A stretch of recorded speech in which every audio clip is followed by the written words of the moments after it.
The triumph of NASA, SpaceX, United Launch Alliance, and Blue Origin. All of these started with one simple idea: space travel. What started this phenomenon of space travel? Sputnik. Sputnik 1 shows the triumphs and tragedies of the Soviet Union that came with the Cold War. Sputnik showed the success of sending the first man-made object into orbit, which led to many more launches from separate countries and further advances in technology. The tragedies that came with Sputnik and space travel was the many rockets blowing up and millions of dollars lost trying to help other countries. Sputnik overall was a triumphant event, and it led to many more successes to come. It's 1933. World War II is just starting to get interesting, as the Nazis are starting to take over Europe and the world. Adolf Hitler, the leader of Germany and the Nazis, wanted to have Lebensraum, the want for more territory to have a larger area for population and resources.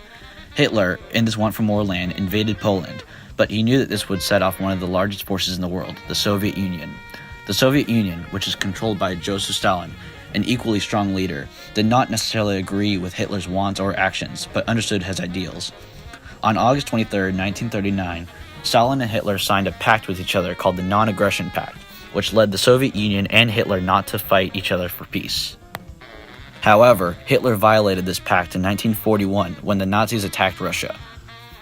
Russia had lost lots of resources, lives, and towns due to the Nazis' bombing. This led to the Soviet Union disagreeing with all of Europe's actions. The end of World War II was a triumph for the rest of the world, but a tragedy for Germany, losing their leader, the Nazis' allies, and their power. After World War II, Stalin had created the Iron Curtain, a non-physical barrier between Europe and the Soviet Union. Stalin also disagreed with the Marshall Plan, what Winston Churchill referred to as the most unsorted act in history, which was America helping Europe by giving them billions of dollars to aid the country after World War II. A few years went by, then the two biggest superpowers in the world divided by their democratic and communist nations, the United States and the Soviet Union, went to war. This war was called the Cold War. During the Cold War, the U.S. believed in capitalism, an economic system where business and trade is set up by private owners, versus the Soviet Union, who believed in communism, an economic system where business is controlled by private owners and attempts to make a no-government society. America and Europe created the alliance called against the Soviet Union. Large standoffs had occurred over the course of 1948 to 1957 because both superpowers had large amounts of atom bombs, which would annihilate a large chunk of the population and the world. New leaders also formed during the Cold War as well. Dwight Eisenhower took over after Harry Truman, and Nikita Khrushchev took over Joseph Stalin after he passed away in 1953. The war sat at a standstill from 1953 to 1957. During this time, the Soviets had other ideas in the sciences. One idea was that if we can send a rocket up out of the atmosphere and come back down, why can't we send something to stay there as well? All of this led to the next area of competition, space. That was the first idea of the project later called Sputnik. The word Sputnik means traveling companion of the world. On May 26, 1954, a new leader for the project came up, Sergei P. Korolev. He had the idea of attaching a man-made satellite onto one of the Soviet R-7 rockets. Then a year later, in 1955, Korolev got the green light to finally design and launch the satellite. During this year, the Baikonur Space Center was also being built to aid the launch of the rocket and Sputnik. In 1956, the Council of Ministers approved of Korolev's design. Sputnik was made of two sealed hemispheres using O-rings. Only 36 bolts were used when making Sputnik. The small ship weighed 83.6 kilograms. A 1 millimeter thick heat shield surrounded Sputnik so it wouldn't burn up upon exiting Earth. Sputnik 1 ended up being the size of a beach ball, although it was originally planned to weigh 1,360 kilograms. It also carried two radio transmitters on the ship. Although the ball was only 585 millimeters wide in diameter, it only took 96 minutes for it to orbit Earth, and it orbited Earth around 14,000 times. It traveled at a speed of 18,000 miles per hour. Sputnik also had 4 antennas that transmitted the signature beeps. This was an engineering triumph for being the first man-made space shuttle ever to be launched into space. The plan was to launch the rocket by late 1956 to early 1957, but they didn't start testing the rockets until spring of 1957. A total of 6 R-7 rockets exploded before finally one worked. Then on October 2nd, 1957, the R-7 rocket with Sputnik attached to it was rolled out onto the launch pad. Sputnik launched on October 4th, 1957, at 7:28 p.m. When the Soviet Union launched Sputnik, it spread widespread fear that Russia could launch missiles across the world. The launch of Sputnik didn't go exactly as planned, as the boosters on the side did not hit full power, making Sputnik orbit about 310 miles below the expected height. It flew around Earth around 500 miles above the surface. Sputnik's beeps were heard around the world. The small man-made ship stayed in space for 96 days, burning up in the Earth's atmosphere on January 4th, 1958.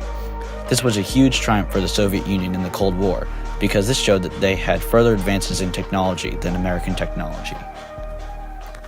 The triumph for the Soviet Union worried all of the United States, from the government workers to the American citizens. The people of America were worried when they saw Sputnik fly over their country because they didn't know what it was. They were concerned about if it was a weapon such as a bomb.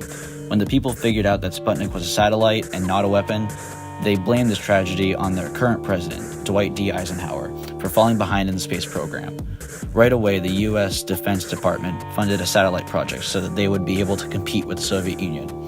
The launch of Sputnik started the space race because at this point, both the United States and the Soviet Union were researching new technologies as fast as they could.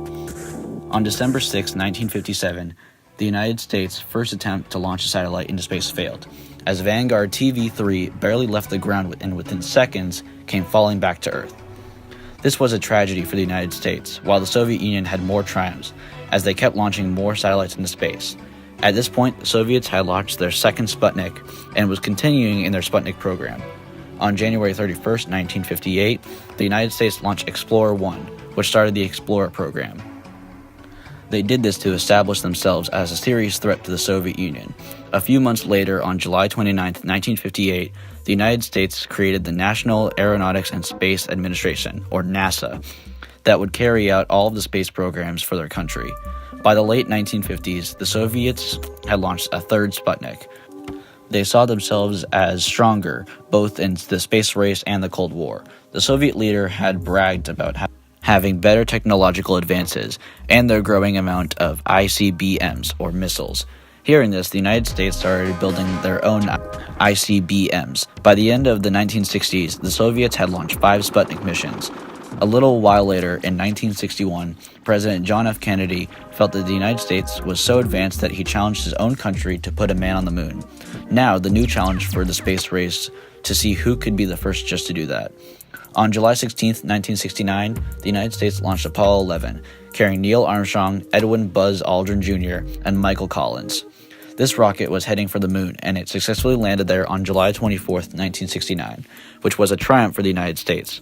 Many people marked this event as the end of the space race, with the United States being triumphant, but there were smaller missions from both sides afterwards.